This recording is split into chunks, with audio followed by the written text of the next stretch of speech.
Do you ever feel like you're living in a completely different world from everyone else? Like your mind operates on frequencies that most people can't even tune into? Today, we're diving deep into Carl Jung's revolutionary discoveries about extremely rare personality types. And if you recognize even half of these 8 signs, you might be part of what I call the psychological elite. But here's the twist that will blow your mind. Jung discovered that less than 5% of the population develops what he called differentiated consciousness, a way of experiencing reality that most people never achieve. And the most shocking part? These rare individuals often spend their entire lives thinking something is fundamentally wrong with them. Picture this. You've been told you're too sensitive, too intense, too complicated. Society has convinced you that your depth is a flaw. Your questions are annoying, and your refusal to accept shallow answers makes you difficult. But Jung understood something that modern psychology still refuses to acknowledge. The traits that make you feel like an outsider aren't defects, they're upgrades. You're not broken, you're breakthrough. Think about this from an evolutionary perspective. Throughout history, who pushed humanity forward? The ones who questioned everything, felt everything deeply, and saw possibilities that others couldn't even imagine. These weren't the people who fit comfortably into society's boxes. They were the ones who expanded what those boxes could contain. Jung spent decades documenting case after case of people with extraordinary psychological depth, who had been convinced by society that their intensity was a character flaw rather than a sign of exceptional mental sophistication. But he realized something profound. These rare personalities aren't just different, they're evolutionarily advanced. They represent humanity's next stage of consciousness development. Modern neuroscience is finally catching up to Jung's insights. Research shows that approximately 20% of the population has nervous systems that process sensory information more deeply. But Jung identified something even rarer. Individuals whose entire psychological structure operates at an advanced level, creating what I call advanced psychological architecture. The most extraordinary part? These rare personalities often hide their gifts because they've been taught to see them as burdens. You've learned to dim your light because others find it threatening. But what if I told you that everything you've been made to feel ashamed of is actually evidence of your psychological superiority? Let me reveal the first sign that you possess this extremely rare personality type. Sign 1. You experience emotional depth that feels almost supernatural. Jung discovered something remarkable about emotional intensity in certain individuals. They don't just have feelings. They experience what he called emotion-tone complexes that create profound psychological resonance. Your emotions move through you like symphonies, each one carrying layers of meaning that others can't access. Here's what Jung realized that most therapists miss. This isn't emotional instability, it's emotional sophistication. When you feel deeply, you're not overreacting. You're accessing what Jung called the objective psyche, layers of human experience that most people have learned to suppress. You feel the unspoken tension in rooms before anyone says a word. You carry the emotional undercurrents of every interaction because your psyche is wired for depth, not surface-level pleasantries. Jung wrote that everything that irritates us about others can lead us to understanding ourselves. But for you, everything illuminates pathways to understanding that others can't even see. Your emotional depth isn't a burden to manage. It's intelligence to be applied. Sign 2. You question reality with what I call sacred curiosity. Most people live what Jung called unconscious lives. They accept social programming without examination. But you can't help but dig deeper. Jung would have recognized you as someone with an active thinking function that refuses to accept surface explanations. You don't just ask what, you ask why. Why do people stay in relationships that diminish them? Why do we accept systems that don't serve human flourishing? Why do we pretend that shallow conversations constitute meaningful connection? Jung called this the transcendent function, the psychological ability to see beyond current limitations. While others accept the status quo, you're already envisioning what could be different, what could be more authentic, what could honor the full spectrum of human potential. But here's what I've discovered about people like you. Your questions threaten others' comfortable illusions. When you ask deep questions, you're not just seeking answers, you're challenging the psychological defenses that keep people feeling safe in their limitations. Sign 3. You've developed what I call conscious independence. Jung said the most terrifying thing is to accept oneself completely. You've learned to do exactly this, not by choice, but by psychological necessity. According to Jung's research, rare personalities often develop individuated consciousness earlier than others, usually through adversity. Your independence isn't a defensive mechanism, it's an achievement. You've learned through experience that depending on others for your sense of worth is psychological quicksand. So you built yourself from the ground up. You stood up, often alone, and created an identity that couldn't be taken away by someone else's opinion or absence. Jung called this process individuation, the psychological journey toward becoming whole.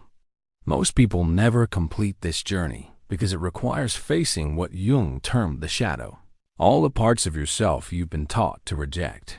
Your solitude isn't loneliness, it's sanctuary. It's where you remember who you are beneath all the roles and expectations. Sign 4.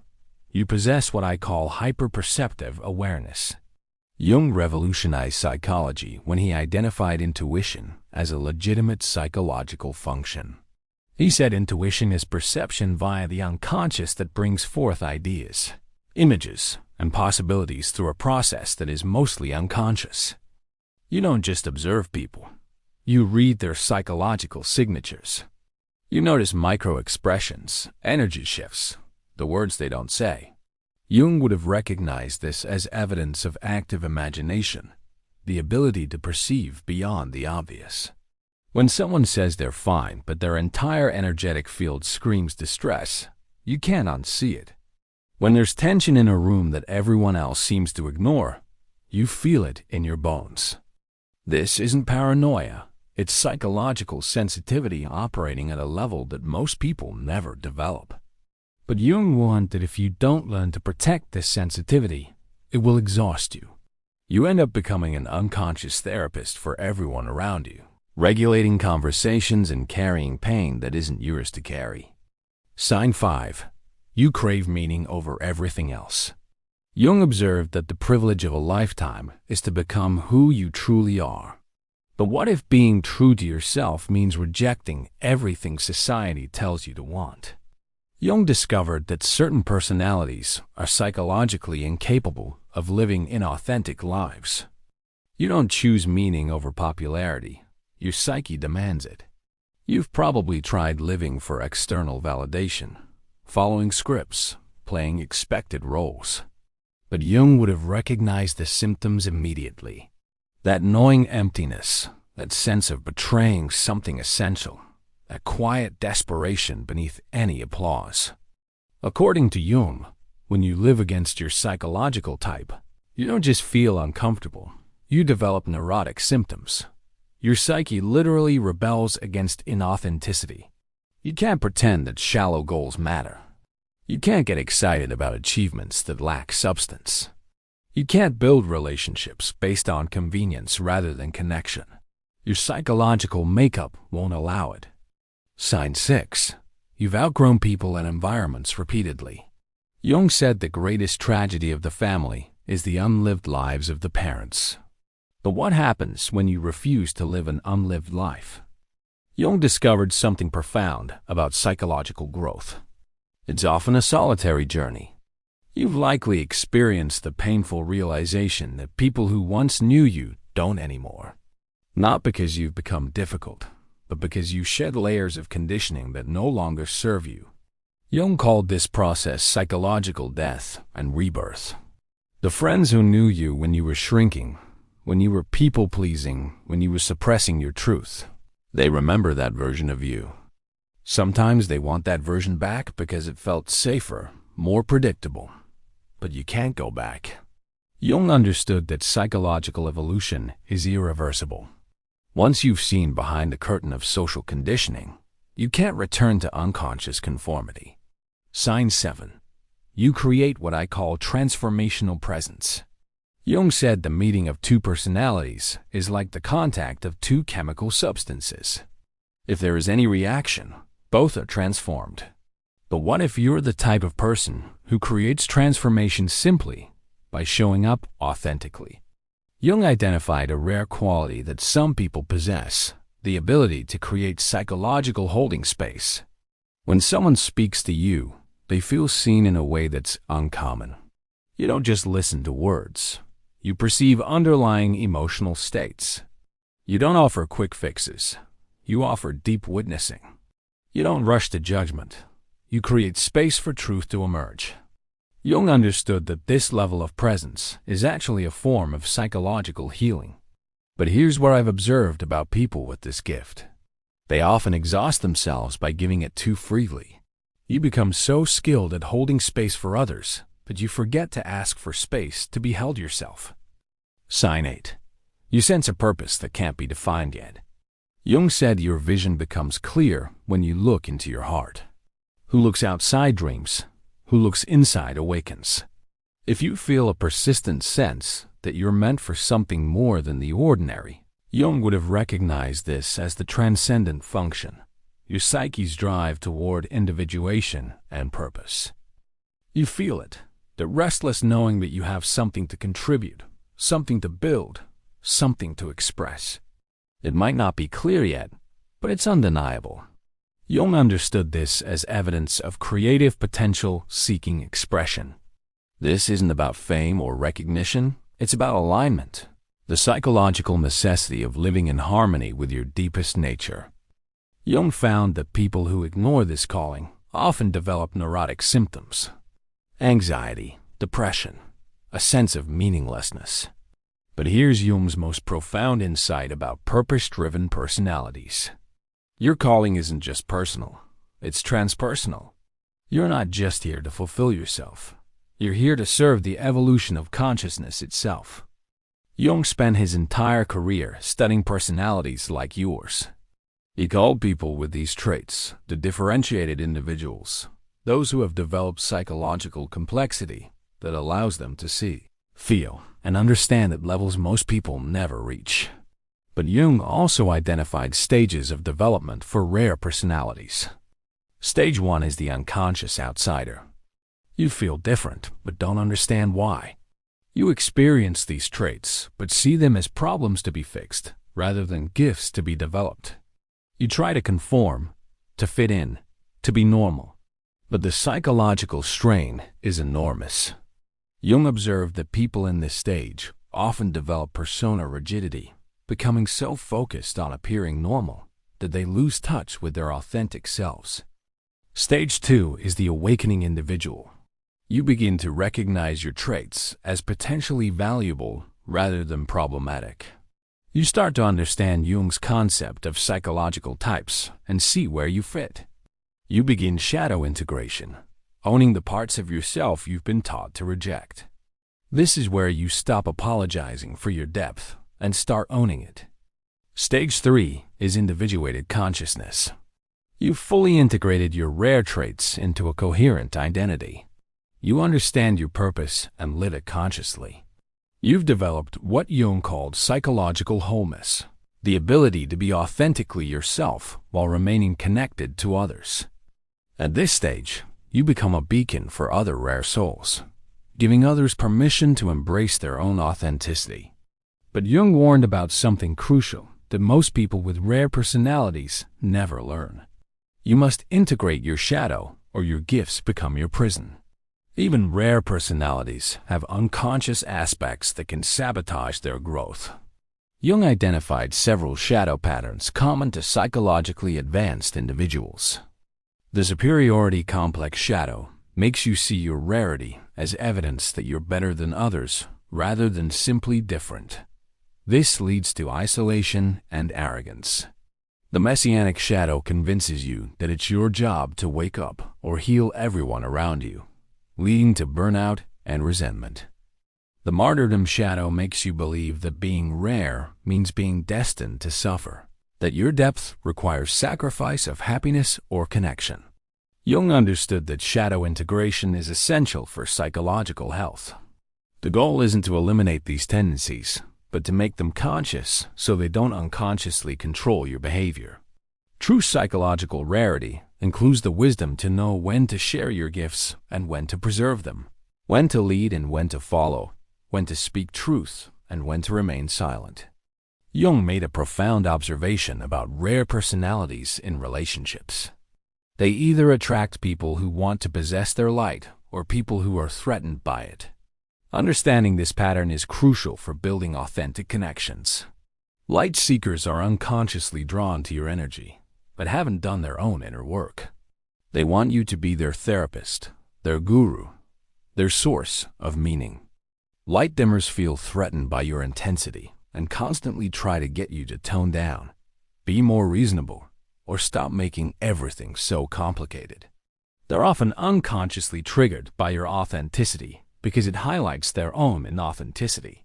Light matchers are the rare individuals who have done their own psychological work and can meet you at your level of depth without needing to consume or diminish you. Jung discovered something beautiful about rare personalities who learn to navigate relationships consciously. They become mirrors that help others see their own potential for psychological development. The key is learning what Jung called psychological discrimination, the ability to discern who is capable of authentic relationship and who is seeking something else from you. But here's what Jung understood that changes everything. With psychological rarity comes responsibility. You're not just different for your own benefit. You're different in service of human evolution. Jung believed that individuals with rare personalities serve as bridges between the unconscious and conscious realms of human experience. Through your depth, your questions, your refusal to accept shallow answers, you help humanity grow. This is why you can't settle for ordinary. This is why surface-level connections feel empty. This is why you'd rather be alone than pretend. Your psyche knows you have work to do, and that work requires authenticity, depth, and courage. Jung also warned about psychological inflation, the danger of believing that being rare makes you superior rather than simply responsible. The key is holding both humility and power, understanding that you're special without believing others are less valuable. Your sensitivity isn't a weakness to be managed, it's intelligence to be applied. Your intensity isn't too much, it's exactly what certain situations require. Jung made a startling prediction about rare personalities. As humanity evolves, more people will develop these traits. What's rare now will become more common as our species grows in psychological sophistication. But that means you're not just personally rare, you're evolutionarily important. You represent the leading edge of human consciousness. This perspective changes everything about how you see your struggles. Every time you felt like an outsider, you were actually scouting new territory for human potential. Every time you've been criticized for being too much, you were demonstrating possibilities that threaten limited worldviews. Every time you've chosen authenticity over acceptance, you've expanded what's possible for human relationship. Jung understood that psychological evolution happens through individuals like you who refuse to accept current limitations as permanent. You're not just living your life, you're expanding what it means to be human. But this comes with loneliness. You're often walking paths that few others have walked, solving problems that most people don't even recognize as problems, seeking connections that most people don't believe are possible. Jung's final insight about rare personalities was both challenging and liberating. You must learn to love your rarity without needing others to understand it. The goal isn't to make everyone see how special you are. The goal is to embody your gift so fully that you become a living example of what's possible when someone embraces their authentic nature completely. This means accepting that some people will never understand your depth. Some will be threatened by your questions. Some will want to diminish your light because it makes them uncomfortable with their own dimness. But Jung discovered something beautiful about people who fully embrace their psychological rarity. They become magnets for others who are ready to embrace their own uniqueness. You don't need everyone to understand you. You need to find a few who can match your level of consciousness and build a life with them. The world needs your questions, your sensitivity, your refusal to accept limitations as permanent. But you must give these gifts consciously, strategically, sustainably. Remember what Jung identified about extremely rare personalities. These 8 signs aren't just individual traits. They're evidence of advanced psychological architecture. Your emotional depth isn't oversensitivity. It's emotional intelligence operating at advanced levels. Your constant questioning isn't negativity. It's consciousness refusing to accept limitations. Your independence isn't isolation. It's psychological sovereignty. Your hyperperceptive awareness isn't paranoia. It's intuition functioning as intended. Your craving for meaning isn't impractical. It's your soul demanding alignment. Your pattern of outgrowing people isn't coldness. It's evolution in action. Your transformational presence isn't manipulation. It's authenticity creating space for truth. Your undefined purpose isn't confusion. It's potential seeking expression. If even half of these signs resonated with you, you're not just different. You're part of what Jung believed was humanity's next evolutionary step. You're one of the people pushing our species toward greater awareness, deeper truth, and more authentic connection. Yes, it's lonely sometimes. Yes, it requires more courage than most people will ever need. But Jung believed that people like you are essential for humanity's psychological evolution.